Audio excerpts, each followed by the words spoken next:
Bismillahirrahmanirrahim. Assalamualaikum warahmatullahi wabarakatuh. Bapak Ibu yang saya hormati,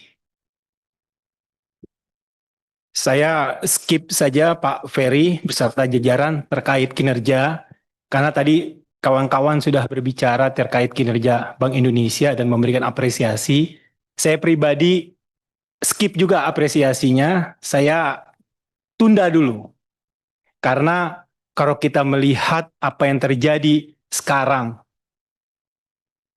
yang berhubungan dengan tugas dan fungsi Bank Indonesia, itu anomali. Pertumbuhan ekonomi kita 5,61%. Tetapi nilai tukar rupiah kita jeblok.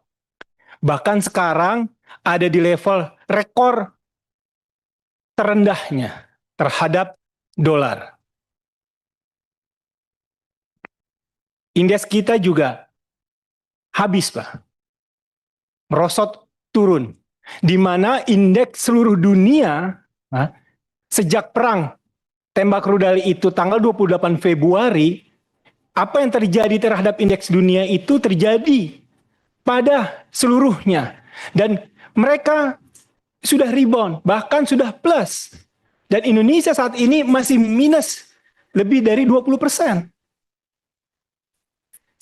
Ini kan bagaimana global mempertanyakan, salah satu ada banyak faktor, tetapi mempertanyakan kualitas Bank Indonesia, Bank Sentral kita ini. Nah, ini yang menurut saya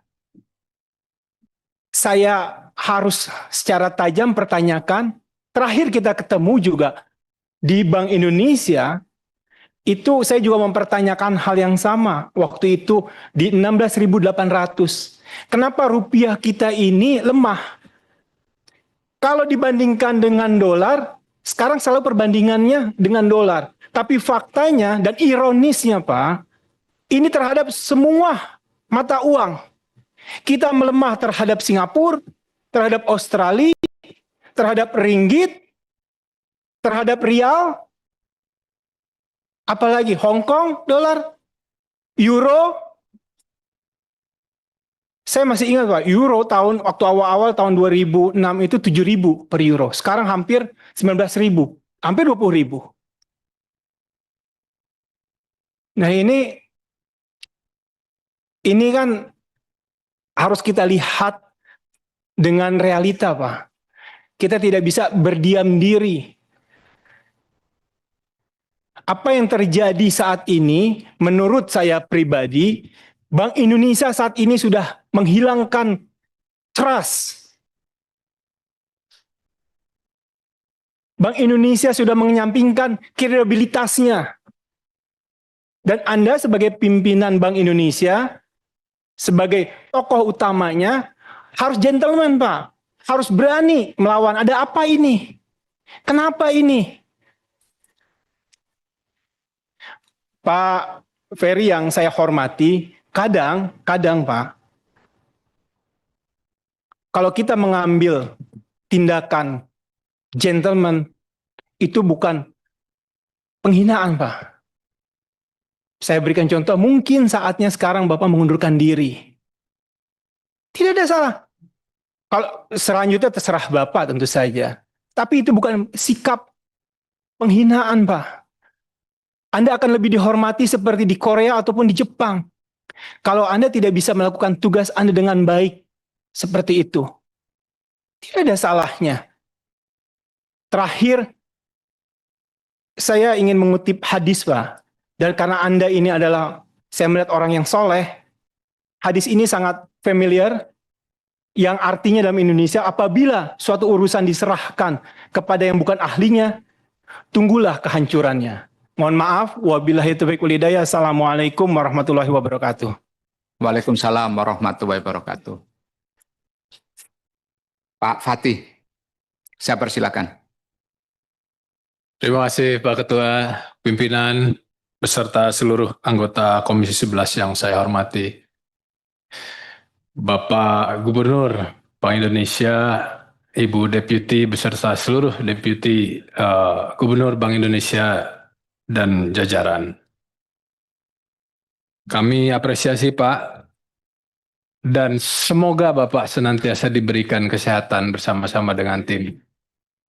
Kita percaya, amin. Kita percaya turbulensi ini bisa kita lalui. Memang trigger-triggernya banyak ya Pak. Ini bisa dikatakan perfect storm lah. Tapi saya pikir insya Allah ini bisa kita lalui dengan baik. Kembali kepada hot issue kita ini kan terkait nilai tukar Pak. Kami melihat juga, saya melihat bahwa langkah-langkah yang diambil oleh Bank Indonesia ini sudah cukup baik. Dan secara fundamental saya pikir nampaknya kan sebetulnya kita punya fundamental ini bisa kita bilang nggak jelek-jelek amat lah gitu Pak. Tapi mungkin ini masalah daripada confidence, market confidence ya Pak ya. Nah, ini tugas kita bersama. Dan beberapa hal yang sudah dilakukan ini saya pikir ya mudah-mudahan bisa membuat para pihak mitra kita juga melihat bahwasanya kita serius. Ada satu hal Bapak Gubernur pada penguatan kebijakan moneter ini yang terkait dengan LCT Pak. Khususnya dengan mitra-mitra dagang utama kita. Nah di halaman 13 ini kan ada naik ya Pak ya, sampai dengan Maret ini sudah ada peningkatan yang sangat signifikan berbanding dengan bulan Juli tahun lalu 2025. Ini hampir berapa kali lipat ini. Nah, ini kalau kita perluas Pak, kita intensifkan lagi, khususnya terkait dengan energi misalnya. Karena kita punya impor migas ini Pak yang puluhan miliar US dollar ini nampaknya terkait neraca ini yang paling banyak nyumbang mungkin Pak. Kalau misalnya belanja energi kita ini dengan mitra-mitra kita ini dilakukan berdasarkan prinsip LCT ini, seperti apa kira-kira dampaknya Pak? Saya lihat juga karena dinamika di Timur Tengah ini, kita ada melakukan belanja, kalau nggak salah ke Rusia ya Pak, minyak Rusia. Nah itu kan pembayarannya mungkin bisa menjadi sebuah alternatif dilakukan dengan LCT ini Pak. Juga komoditas lain, mungkin gandum, kedelai kan gitu. Dan juga alat-alat penunjang produksi Pak. Eksponensial Pak pertumbuhannya. Tetapi kalau ini kita lebih, artinya segala macam komoditas ya kita pakai LCT ini, apakah memungkinkan gitu Pak? Itu yang pertama. Yang kedua, terkait dengan BRICS Pak, aliansi ekonomi ini.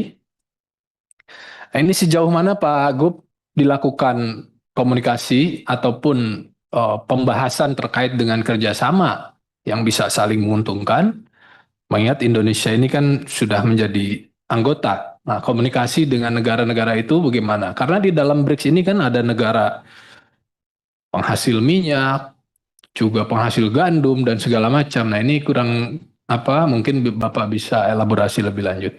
Itu saja Pak Ketua, saya kembalikan, terima kasih.